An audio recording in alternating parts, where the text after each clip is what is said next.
नमस्कार, आदाब, सत श्री अकाल। मैं योगेश कुमार और आप देख रहे हैं समाचार बार 24/7 जहाँ केवल सच दिखता है।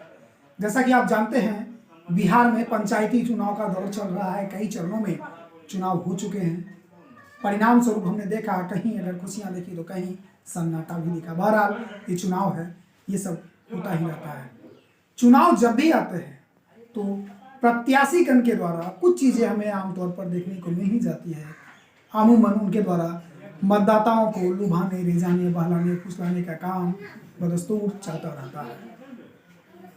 कई जगहों पे तो ये भी देखने को मिलता है कि उनके बहुमूल्य वोट क्या मूल्यांकन तक कर दिया जाता है, कीमत तक लगा दी जाती है।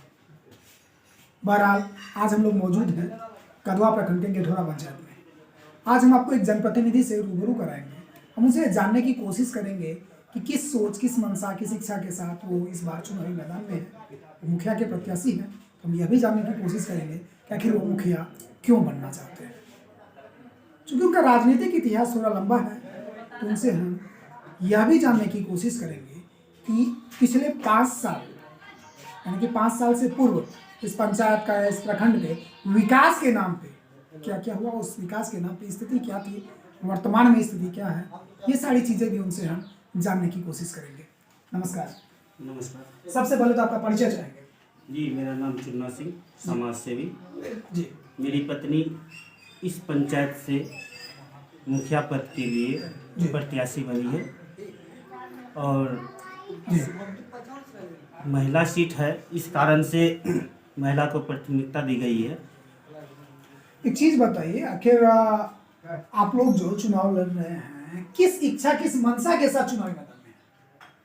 मेरा एक इच्छा है कि समाज का प्रतिनिधित्व करने के लिए ऐसा एक चुनाव करे जनता जो कि उसका हर सवाल का जवाब दे, हर दुख सुख के घड़ी में प्रतिनिधि उसके साथ रहे।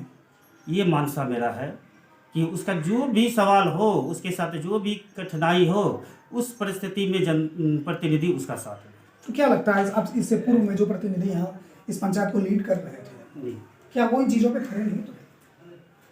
उनका एक जो चुनावी मुद्दा था विकास का, वो विकास नहीं किया। चुनावी मुद्दा था कि मान सम्मान का, जनता को मान सम्मान नहीं, वो मान सम्मान नहीं किया। वो कभी जीतने के बाद किसी का मान सम्मान नहीं किए, कहीं का विकास जो है कहीं नहीं किए, कहीं किए भी तो ऐसा किए जो कि बेकाम का। उसका गुणवत्ता बहुत ही कहिए कि कम रहा। कहीं रोड बनाए तो उसका गुणवत्ता कम था, कहीं कचरे का डिब्बा लगाए तो उसका व्यवस्था नहीं किया गया, कहीं लाइटिंग का व्यवस्था किया गया तो उसकी कभी निगरानी नहीं की गई। यानी कि काम किया गया लेकिन उसकी प्रॉपर देखभाल कहीं नहीं हुई। विकास के नाम पे कुछ काम हुआ लेकिन गुणवत्ता में कमी देखी गई। सड़कें बनी तो ऐसी बनी कि कुछ ही दिनों में खराब हो गई। कहना चाहते हैं। और मेरा ये बाढ़ क्षेत्र है, प्रत्येक वर्ष बाढ़ आती रहती है, प्रलय बाढ़, महाप्रलय बाढ़, जिसमें मेरे प्रतिनिधि जो हैं, जो बने थे विगत पूर्व, उनके द्वारा बहुत ही ऐसे काम किए गए जो जनता नाखुश हैं। और हम हर समय, पिछले बार भी मेरी पत्नी उम्मीदवार थी, उस समय हम सेकेंड स्थान प्राप्त किए थे और उस समय से हम जनता के साथ हैं और रहेंगे।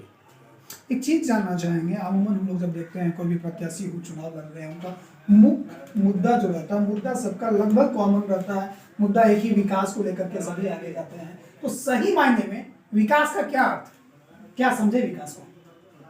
हम विकास को यही समझे, जो भी सरकार के द्वारा फंड दिया जाता है, योजनाएं दी जाती हैं, वो योजना धरातल पे उतरे। पहला। दूसरी, समाज में जागरूकता फैलाए, जानकारी दे कि कोई चीज़ आता है तो समाज में जानकारी मिले, हर किसी को मिले जो उसका लाभ उठा सके। और आज जो अमूमन बहुत सारे गरीब लोग हैं, उन लोगों का शोषण हो रहा है। शोषण का माध्यम ये है कि उनकी कॉमन छोटी छोटी जो तकलीफ है जी। उसे नहीं देखा जाता। और उस छोटी सी तकलीफ को यहाँ के कुछ ऐसे कहिए क्या, कुछ ऐसे बिचौलिया जी जी जो उससे भारी रकम ठग के उसे काम करवा के उसको, जिसकी जानकारी के अभाव में गरीब आदमी का बहुत सी भारी कठिनाइयों का सामना करना पड़ता है। उस चीज़ को दूर करेंगे। समाज में हर व्यवस्था जो पंचायत व्यवस्था में होनी चाहिए, सारी व्यवस्था को हम लागू करेंगे और गरीबों को कभी भी शोषण नहीं होने देंगे, अशिक्षित को कभी भी शोषण नहीं होने देंगे। ये मेरी पंचायत से वादा है। एक चीज जानना चाहेंगे आपसे कि जिस मंशा, जिस इच्छा के साथ पंचायती राज व्यवस्था की स्थापना की गई थी, क्या पंचायतें उस ओर जा रही हैं? देखिए, जो पंचायती राज की व्यवस्था जिन्होंने किया जी और पंचायती राज की व्यवस्था में जो करना चाहिए प्रतिनिधि के द्वारा, हर 5 साल में एक नया प्रतिनिधित्व चुना जाता है। सब अपना अपना मनसा बता के, झूठ सच बोल के जनता के साथ जी प्रतिनिधि बन जाते हैं, मुखिया बन जाते हैं। बनने के बाद वो आराम से सो जाते हैं और उसके जो सहयोगी सहकर्मी रहते हैं उनके द्वारा पंचायत को ठगा जाता है। ये व्यवस्था हमें अच्छा नहीं लगता। हम हर चीज़ के विषय में तो नहीं जानते हैं कि विशेष क्या हुआ है, नहीं हुआ, विगत कुछ सालों में क्या हुआ नहीं हुआ। हम 8 साल से राजनीति के क्षेत्र में हैं जी इस राजनीति के क्षेत्र में जो देख रहे हैं कि पिछले 5 साल पूर्व जो स्थिति थी उससे दयनीय स्थिति अभी है। यानी कहीं ना कहीं विकास उल्टा हुआ और उल्टा बर्बाद हुआ है। जी, उल्टा बर्बाद। ऐसा मानता है? जी, हम मानते हैं। किस तरह से इस चीज को स्पष्ट करेंगे? स्पष्ट तो यही करेंगे कि अभी भी एक गांव है मेरा जो आज़ादी के समय से, जी गांव का नाम है रौते, गेठौरा पंचायत के अंतर्गत 11 नंबर वार्ड। जी वहाँ पे रोड की व्यवस्था नहीं है, वो एक टापू बना हुआ है। आप चलेंगे, बाढ़ की स्थिति में जब बाढ़ आती है वो एक टापू बन जाता है। कम से कम वहाँ 200 से 250 परिवार रहते हैं। क्या इसमें पंचायत के जो प्रतिनिधि बनते हैं कभी ख्याल होता है कि इसको उजागर करें, मीडिया के सहयोग लें और किसी का सहयोग लेके इसका उजागर करके इसका काम करें? कभी पिछले नहीं। 5 साल से कार्यरत हैं आप इस क्षेत्र में। जैसा कि आपने बताया कि पिछले चुनाव में आपको दूसरा स्थान प्राप्त हुआ था, तो आपने आज तक इसके विषय में आवाज क्यों नहीं उठाई? हम आवाज़ उठाए इनके विषय में, जी इनकी सारी व्यवस्था किए जो कि कुछ रोड जो है प्राइवेट सेक्टर में है, जी उनको खरीदने का काम भी किए। मेरे कुछ सहयोगी वहाँ सहयोग भी किए और सारा विधि व्यवस्था हो चुकी थी मुखिया के इसी इलेक्शन के पहले। जी और जैसे हम हार गए तो मेरी जितने भी सहयोगी थे वो कुछ न कुछ योगदान दे रहे थे प्राइवेट जमीन खरीदने का। जी और उसके बाद जैसे कोई मुखिया बना, हम उसका नाम नहीं बोलेंगे, जी प्रतिनिधित्व समझ लेंगे क्या है। और वो अपने सहयोगी को बोला कि हम मुखिया बन गए हैं, सरकार रोड बना के देगी ही, तुम लोग उसमें फंड में कुछ योगदान मत करो। जिस कारण से मेरी सहयोगी भी योगदान नहीं किए और आज 5 साल बीत जाने के बाद वही स्थिति यथावत रहा, यानी कुछ नहीं हुआ। कुछ नहीं हुआ। एक चीज और जानना चाहेंगे, चूंकि पंचायती राज व्यवस्था के जो मूल चीजें हैं, रोटी कपड़ा मकान के लिए ही गांव के लोग अक्सर तरसते हैं। जी, अगर इस बात को देखें तो क्या ये चीजें मिली लोगों को? इंदिरा आवास मिला लोगों को? आज रोजगार मिला रोटी कमाने के लिए, कपड़ा लेने के लिए? आज के समय में सर जी मजदूर लोग बाहर जाके रोटी कपड़ा मकान तो ले जाते हैं। जी क्यों बाहर जाते हैं? बाहर जाते हैं, यहाँ आपका काम नहीं है, रोजगार यहाँ कोई तरह का फैक्ट्री नहीं, रोजगार नहीं मिल पा रहे। अगर पिछले 2 साल की बात करें तो यहाँ से पलायन होने के जगह पे ठीक घर वापसी हुई लोगों की, कारण कोरोना हो या जो भी रहा, और ऐसे में राज्य सरकार लोगों को ये आश्वस्त करते दिखी है कि आपको पंचायत लेवल पे रोजगार मिलेगा मनरेगा के तहत। तो क्या लोगों को रोजगार मिला पंचायत लेवल पे? नहीं मिला सर। इसमें भी प्रतिनिधि का काम है। प्रतिनिधि चुनाव गलत होने के कारण से पंचायत का विकास नहीं हो पाता। प्रतिनिधि चुनाव गलत होने के कारण से रोजगार मजदूर को नहीं मिल पाता। और सबसे बड़ा सर हम एक ही सवाल करते हैं, जानकारी। आप प्रतिनिधि हुए हैं, आपको जानकारी देना होगा कि रोजगार कैसे पाया जाता है। बिल्कुल। मनरेगा एक समुंदर है और उसमें डायरेक्ट वे में दिया गया है कि 100 दिन का रोजगार आपको मिलेगा जी। अगर 100 दिन का रोजगार मिल जाए तो यहाँ के मजदूर कहीं दूसरी जगह नहीं जाएंगे।